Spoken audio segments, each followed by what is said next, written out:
I'm Richard Miller from Creighton University, and I'm presenting this lecture on waking up to the climate change challenge. I want to begin with a short statement from Lonnie Thompson. Thompson is a famous glaciologist, studies glaciers in the tropics, quite an extraordinary figure. And in a recent article, he had this to say, which is quite an extraordinary statement, because Thompson is, his biographer, Mark Bowen, referred to Thompson as someone who was reticent about making any grand pronouncements regarding global warming. But now Thompson has changed that, and he's one of the major climate scientists in the world, especially on tropical glaciers. Climatologists, like other scientists, tend to be a stolid group, an unemotional group, not easily bothered. We are not given to theatrical rantings about falling skies. Most of us are far more comfortable in our laboratories or gathering data in the field than we are giving interviews to journalists or speaking before congressional committees. Why then are climatologists speaking out about the dangers of global warming? The answer is that virtually all of us are now convinced that global warming poses a clear and present danger to civilization. That bold statement may seem like hyperbole, but there is now a very clear pattern in the scientific evidence documenting that the Earth is warming, that warming is due largely to human activity, that warming is causing important changes in climate, and that rapid and potentially catastrophic changes in the near future are very possible. This pattern emerges not, as is so often suggested, simply from computer simulations, but from the weight and balance of the empirical evidence as well. This presentation, this lecture today, is trying to flesh out what Lonnie Thompson is talking about, that climate change poses a clear and present danger to civilization. Now, I'm not going to follow exactly Thompson's presentation in his article. Much of it will overlap, but that's not what this is. It's not following his. It's my presentation of a whole range of evidence, including much of what Thompson included in his paper. And so that's what brings us today. This is a really serious issue. And this lecture is a fairly lengthy lecture. It could be a mini course, trying to educate people to increase climate literacy. And it doesn't fit well in. One of the problems is that a lot of our information on climate change has come in little snapshots, in little YouTube videos, or 200-word articles in the paper, or 400-word articles in the paper. And this is trying to give a more comprehensive view in a reasonable amount of time. And it's a serious issue, so I'm asking that the listener really take this with seriousness, and the length of the lecture is indicative of the seriousness of the problem. And I'm a faculty member at Creighton, and this issue is enormously important, obviously, and because of its enormous importance, Creighton, as part of its mission to promote justice and provide ethical perspectives for dealing with an increasingly complex world, Creighton has signed up to, as a signature of the American College and University's President's Climate Commitment. Creighton has taken leadership on this issue. It is one of only 28 Catholic colleges and universities, as of September 2002, which includes 8 other Jesuit schools, to have signed this commitment. So it's 1 out of 28 Catholic colleges, and there's over 200 Catholic colleges in the United States. The American College and University President's Climate Commitment involves universities taking a leadership role on the climate change issue within the broader society. The commitment involves not only reducing the university's carbon footprint, which Linus Peterson and Facilities Management and Mary Duda have been working very hard at. But it's not simply that, reducing the carbon footprint. It also has wider, broader societal significance. And the commitment maintains that the climate change issue must pervade the teaching, the research, and the public outreach missions of universities. This commitment urges, the American College and University's Presidential Climate Commitment urges faculty to educate students about, quote, the causes and consequences of climate change, end quote, including its severity and urgency. Faculty and staff are to work for policy change in order to advance enlightened national policies, to advance sustainability, because deep cuts in greenhouse gas emissions will not be possible on or off campus unless there are broader societal shifts. And this lecture is really about honoring this commitment as a Creighton faculty and beginning this conversation, raising this conversation to a higher level here at Creighton. Now, one question you might ask is, who are you? My background, I'm not a scientist in physics. I'm not a climate scientist. I'm a theologian. And my background, I became interested in this problem. 3 years ago, I delivered a paper in Belgium. And at that point, I thought climate change was an important issue.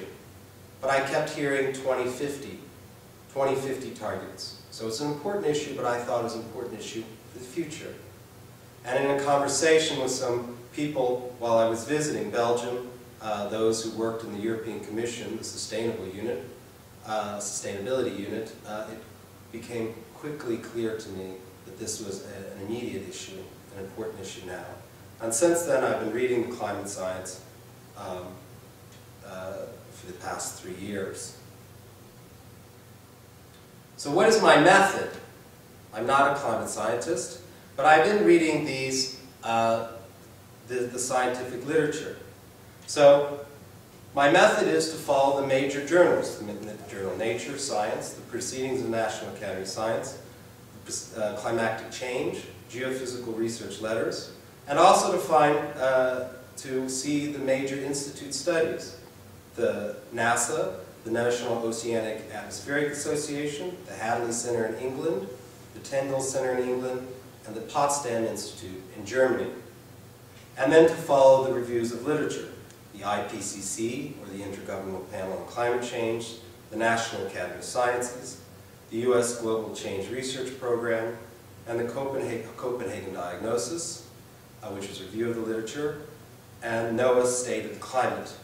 So I come in as not an expert, but as somebody interested in the broader social implications of this.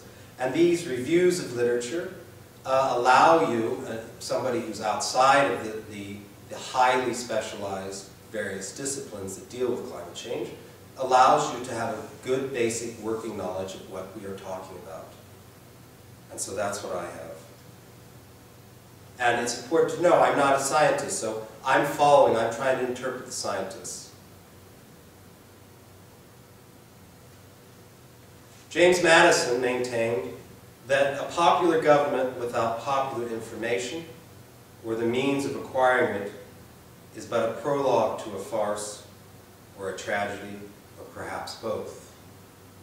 In this case, we're moving into a tragedy. As Jane Hansen, the director of NASA's Goddard Institute of Space Studies and one of the leading climatologists in the past 30 years, has maintained, a wide gap has developed between what is understood about global warming by the relevant scientific community and what is known by policymakers and the public. And that gap is what I'm trying to address in some way in this lecture. Now, how did this gap come into being? This is what informing the public should look like. The press takes reports on scientific journals, the scientific statements from the studies from scientific institutes, and the major scientific reviews, the IPCC and others that I mentioned earlier. And they would take what they would report on what the scientists said and make it intelligible to the public. But what has actually happened? The press has a sense of balance. The press wants to hear both sides of the story. But in this case, in terms of scientific reporting, this creates an enormous problem. So what's happened is the press has listened to scientists in all various ways, the journals, the institutes, and the major reviews. But to provide balance to that, it's listened to the other side. So you have it's typical to have an article where half the page is a serious scientific study, major scientists. The other half page are deniers and different institutes that deny climate change, or climate scientists that aren't that credible. And you give them both equal space. And so this has confused the public. So you allow deniers, the fossil industry-funded think tanks, the marginal contrarian climate scientists get a voice. You empower them to speak, as if these two are on the same level. The scientists who actually, the credible scientists and the deniers. And this has caused confusion for the public, so that many in the public think that there is still a debate among the scientists. Here's a famous paper, and there's many of them analyzing the different review, analyzing the press's treatment of climate change. Balance is bias, global warming, and the U.S. prestige press. Okay, this is taking the best, the most prestigious presses in the United States, the New York Times, the Los Angeles Times, the Washington Post, and showing how this balance, this attempt to provide balance with deniers and scientists as if they're two interest groups, has actually distorted and made it clear that has really shown that there is a gap. This is one reason for the gap between where the science is and where the public thinks the science is. This is Eric Pooley, also has a paper when he was delivered at Harvard, research at Harvard, that the same thing happened with climate economics. And this is Ross Gelbspan, a Boston Globe, Pulitzer Prize Boston Globe reporter, talking about the U.S. press's coverage of the climate crisis as a damning betrayal of public trust. This was a lecture he gave at Harvard.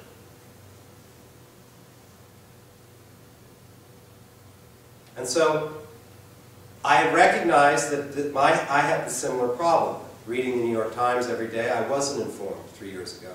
And since then, I've studied the scientific literature and have put this together. And the PowerPoint is based on peer-reviewed studies. Only a few reporters are involved, science reporters, a few.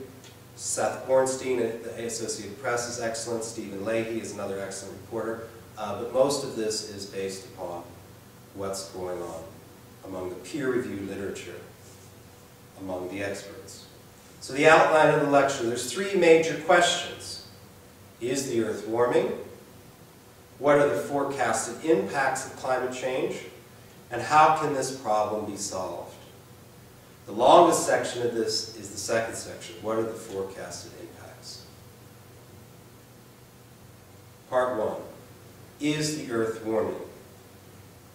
First, we have to establish what is global warming. Global climate is the average weather over a long period of time for the whole globe. While there can be variations year to year, the average of the weather over time and space indicates that the globe is warming. And here's one indication. This is a Gerald Meal, an article in Geophysical Research Letters. It shows the relative increase of record high temperatures compared to record low minimum temperatures in the United States. So you're comparing how many record highs are there, how many record lows. And we see in the 1950s, it was basically, they were equal, highs to lows. And we see it creeping up in the 80s and the 90s and the 2000s. The record highs to lows was 2 to 1. So it's important to recognize that you're still going to get cold weather. A cold day does not mean we don't have global warming, but it's a statistical average. The average, it's increasing. More record highs than record lows. Here's another indication. This is from NOAA. The 1980s was the warmest decade at the time. Each year of the 1990s warmer than the 1980s average. So you take the base temperature, the mean temperature from 1901 to 2000, and you're basically showing how each decade the temperature is increasing. So the 1980s was the warmest decade, the 1990s became the warmest decade, and every year of 2000s is warmer than the 1990s average. This is from December 2009 from the National Oceanic Atmospheric Association. The combined global land and ocean surface temperature for December 2009 was the 8th warmest December on record since records began in 1880. The reason I mention this is in the Midwest here in December 2009 it was freezing. We had big snowstorms, it was very cold, it was a very treacherous winter. But yet, it was the 8th warmest December on record. And that is because we're talking about global warming. So if you walk outside and it's cold, or you have a very cold winter, that's relative, it's irrelevant. The actual 48 contiguous US states only represents 1.5% of the globe. So here in Nebraska, walking out my door and saying it's cold, there is no global warming, is pretty absurd. And if you notice here, the bigger, thicker lines, that is it's getting colder, or bubbles, means it's getting colder. But so we have, in December 2009, it's very cold here, above average, and cold in Russia, but look at the oceans. Okay? It's much warmer.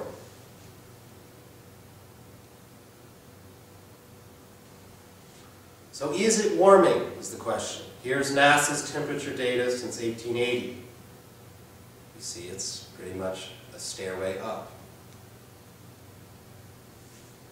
Last year there was this so-called ClimateGate scandal, and Phil Jones at the University of East Anglia in England was, his emails were hacked into, and they were released on the internet, and the deniers had a field day, suggesting that, Phil Jones cooked the data. They were making this up. Anybody who actually had followed what's going on in global warming recognized that even if Phil Jones did do that, there was multiple temperature data. NASA has temperature data, the NOAA has temperature data, and the Japanese Meteorological Agency all have temperature data. And we can see that they're basically the same. And by the way, Phil Jones at the University of East Anglia, on many different governing bodies, many different institutions, reviewed this theory that he was fraudulent, and they found that that was all wrong. So Phil Jones is vindicated. And we have the temperature data, and we also have nature's pictures. This is the Portic Glacier. In less than 100 years, it's basically gone.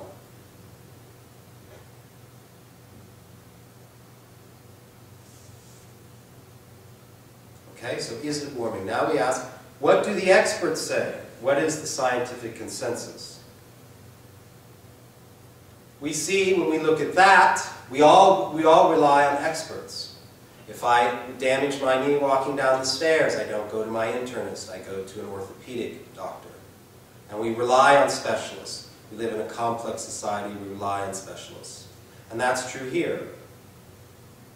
Right? If something bad would happen to me right now, I would call an ambulance. I wouldn't call, somebody in this room would call an ambulance, and we actually need specialists to transport me to the hospital for other specialists to see me. I don't go to my favorite radio or TV personality. Well, the same should be true of climate change, we should go to the experts. And what do the experts say? The most prestigious scientific experts in the relative scientific fields overwhelmingly hold that there is global warming and that human beings are primarily responsible.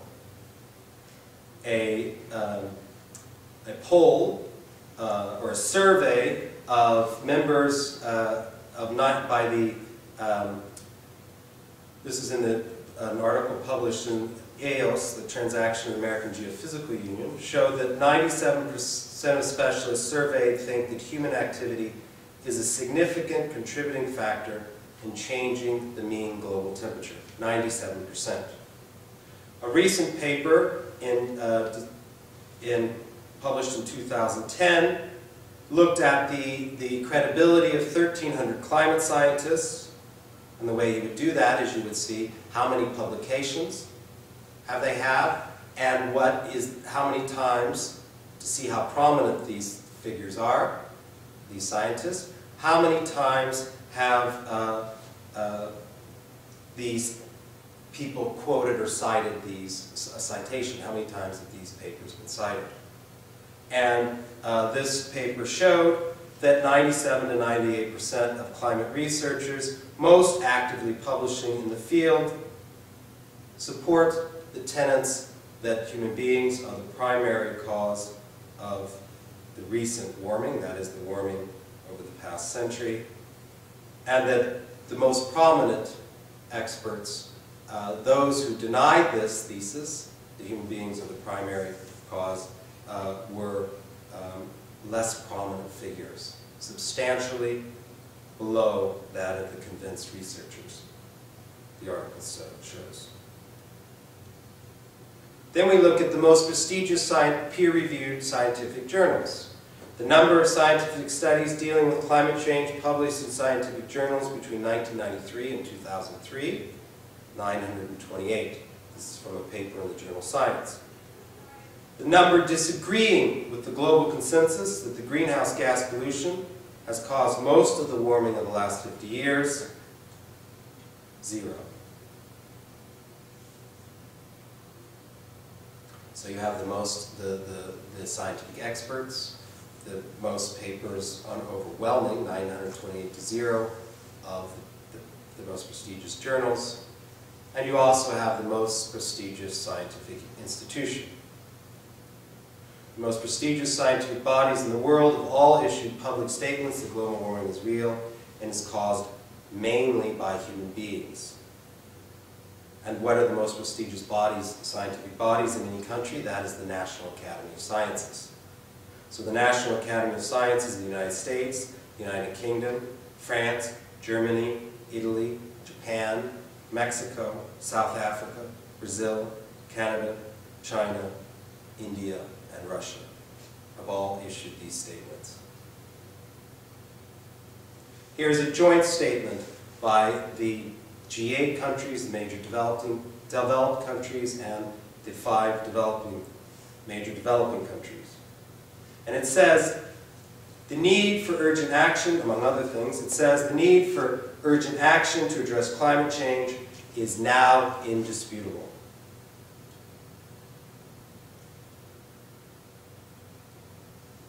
The IPCC Fourth Assessment is a consensus of 1,200 authors. 1,200 authors have written in this.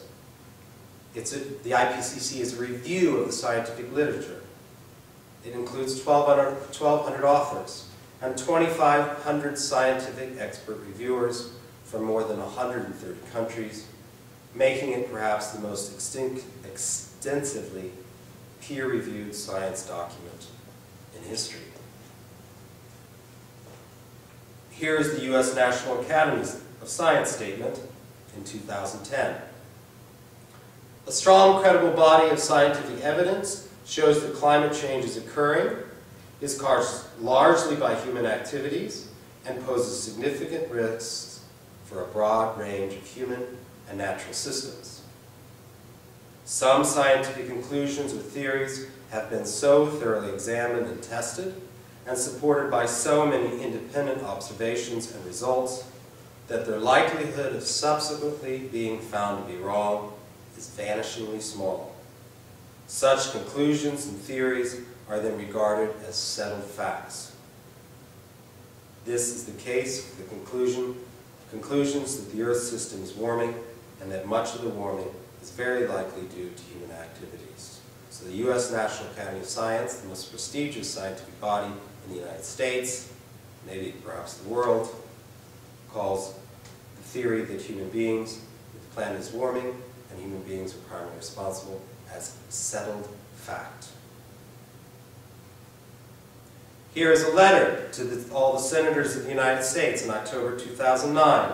It's a joint letter by the American Association for the Advancement of Science, a very prestigious institution, the American Chemical Society, the American Geophysical Union, the American Institute of Biological Sciences, the University Corporation for Atmospheric Research, and then a total of 18 scientific institutions. Observations throughout the world make it clear that climate change is occurring, and rigorous scientific research demonstrates that the greenhouse gases emitted by human activities are the primary driver. These conclusions are based on multiple independent lines of evidence, and contrary assertions are inconsistent with an objective assessment of the vast body of peer-reviewed science. The severity of climate change impacts is expected to increase substantially in the coming decades. So the major scientific bodies, all of them, have issued very strong statements.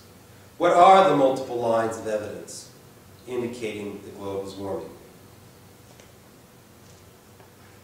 Glaciers are melting, we saw that with the Portage Glacier.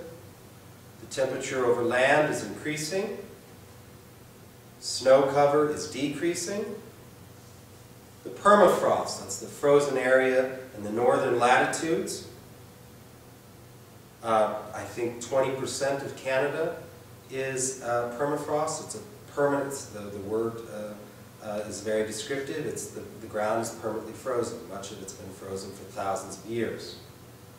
The permafrost is retreating poleward, that it's diminishing.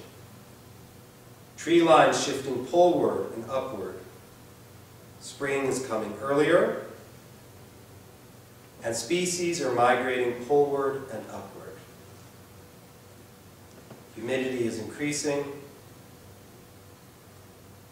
Temperatures over the oceans are increasing. Air temperature near the surface is increasing.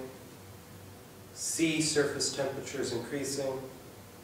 Sea level is rising from the melting of glaciers and the melting of the ice sheets in the north, the Greenland ice sheets, and then the South Pole, West Antarctica, and East Antarctica. And sea level is also rising because as the oceans warm, they expand. Sea ice is decreasing, and the great ice sheets, so the sea ice, that's the Arctic sea ice, and the great ice sheets are decreasing. So there's a whole host, there's multiple lines of evidence indicating that the globe is warming. And the ocean heat content is also increasing. What are the multiple lines of evidence indicating that human beings are the primary drivers of this warming? And here is the greenhouse effect. The sun's energy enters into the atmosphere. Some of that energy is reflected back to space. It doesn't enter the atmosphere, it's reflected back to space. Some of the sun's energy is absorbed by the Earth's surface. And then greenhouse gases absorb some of this energy. This heats the lower atmosphere and it emits energy back to the Earth. This is the greenhouse effect. That is that greenhouse gases operate almost like a blanket, trapping energy, so it doesn't escape back into the atmosphere, heat energy. What are the greenhouse gases? Carbon dioxide, there's water vapor, there's methane, there's tropospheric ozone, nitrous oxide, chlorofluorocarbons, hydrofluorocarbons, perfluorocarbons, and sulfur hexafluoride. These are the major greenhouse gases. But here, and for simplicity's sake, we're going to focus on carbon dioxide and, to a lesser extent, methane, but primarily carbon dioxide. Carbon dioxide, CO2, is, according to Andrew Lace's study out of NASA, carbon dioxide is the single most important climate-relevant greenhouse gas in Earth's atmosphere. And we see, as we've increased the burning of fossil fuels, coal, oil, and natural gas produces carbon dioxide. And as, because of the Industrial Revolution, we've been burning lots of carbon dioxide, lots of fossil fuels, and emitting lots of carbon dioxide. And here we see how the CO2 levels track the temperature. As CO2 goes up, the temperature's been going up.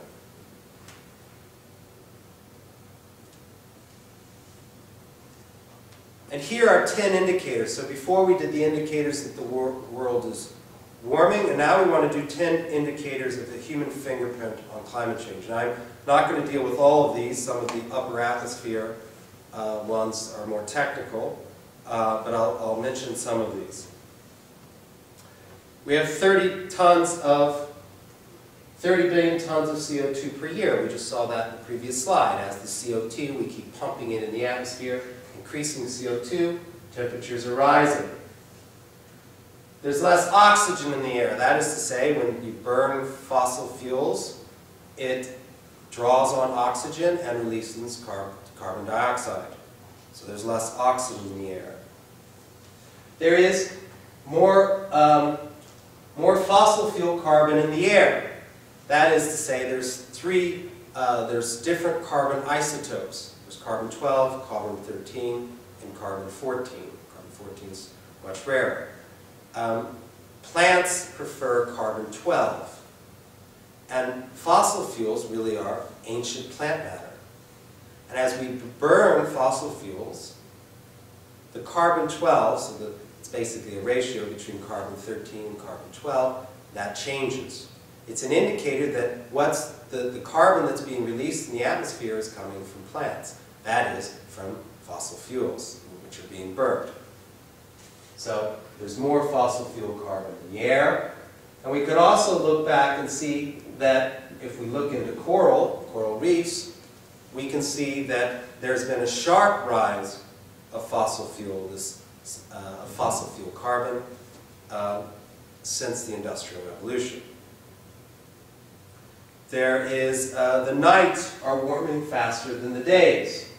If the sun was the issue, it would be the days would be warming up extensively, but actually the nights are warming up. That is, but the heat is trapped, so the nights are warming up faster.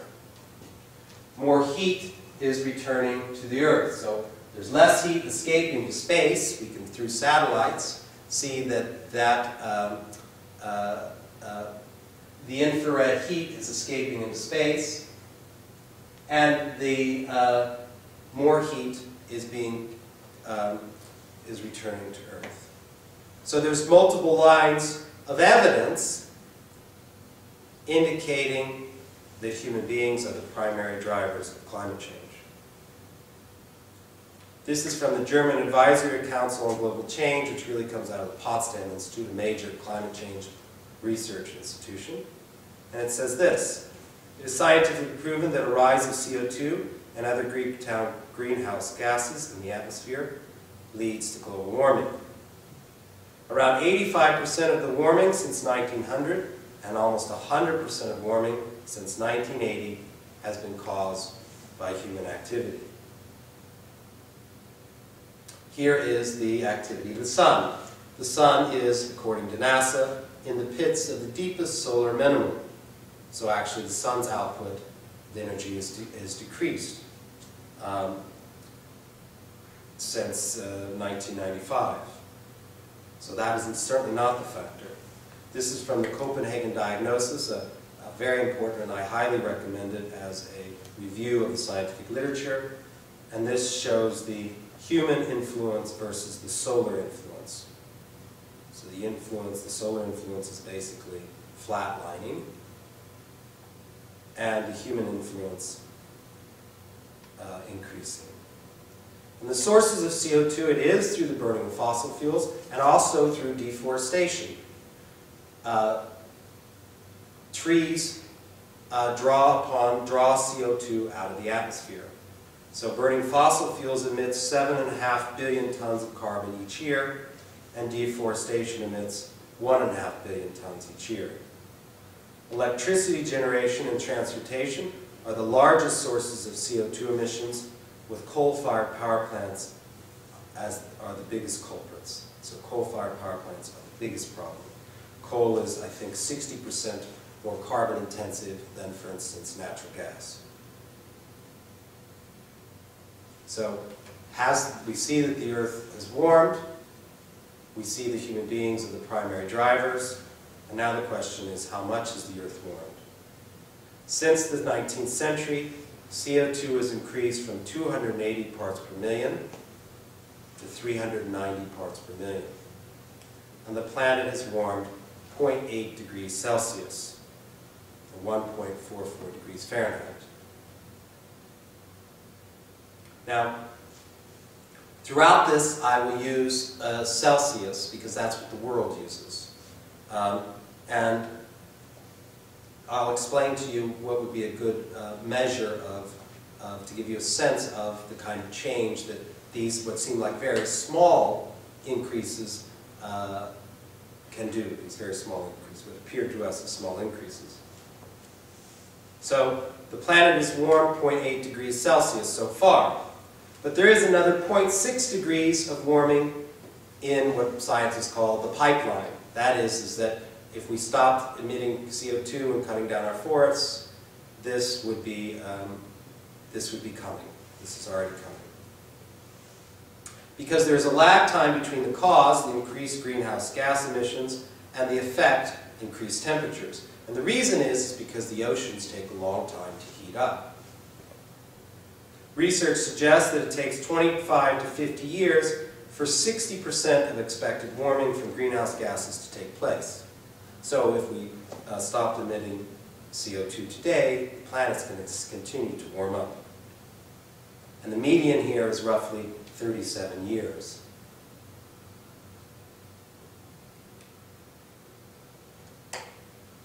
And this is crucial. How long does CO2 act as a greenhouse gas in the atmosphere? And this is why climate change is such a problem. 50% of the CO2 we release today will be absorbed by land vegetation and the oceans. 25% of it will be affecting the climate after 1,000 years. 10% will be affecting the climate after 100,000 years. So the CO2 is, and many-tenths of a portion of it is irreversible. The impacts become irreversible because of the long life of CO2.